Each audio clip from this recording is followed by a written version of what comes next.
మీరు తెర మీద ఉంటే ఏదైనా నవ్వించాలి ఆర్ అట్లీస్ట్ కవ్వించాలి అనుకుంటాం. బాపులో ఏం చేయబోతున్నారు? డెఫినెట్గా నవ్వించను. సీరియస్ క్యారెక్టర్ అది.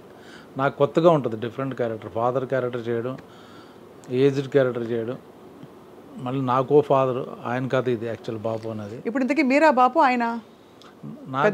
నేను బయట నా ఫాదర్ ఆయన సుధాకర్ రెడ్డి గారు. అవును అవును, ఆయనే కదా బాపు. అవును, ఎందుకంటే ఆయనే ఇలా లేచి కూర్చుంటారు కాబట్టి. అవును, ట్రైలర్ ఆయన మీద కథ ఎక్కువ, అందులో ఒక ప్రధాన పాత్ర, one of the character. And మీ ఆపోజిట్ ఆమని గారు నటించారు. రైతులు, భూములు, రస్టిక్, రా బ్యాక్ డ్రాప్ అంతా అర్థమైపోతుంది. ఎలా ఉండేది ఇమ్మీడియట్ షిఫ్ట్? ఎప్పటి నుంచి మొదలు పెట్టారండి బాపు సినిమా? యాక్చువల్లీ లాస్ట్ ఇయర్ కరీంనగర్లో చేసాం, వెళ్ళి షూటింగ్ అక్కడే ఉన్నాం.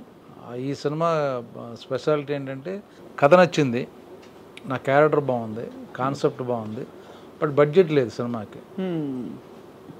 ప్రొడ్యూసర్ డైరెక్టర్ వచ్చి ఇలా రెగ్యులర్ బడ్జెట్లో ఈ సినిమా తీయలేమండి అని అంటే, సరే నేను రెమ్యునరేషన్ తీసుకోను అని నేను తీసుకోకుండా చేశాను.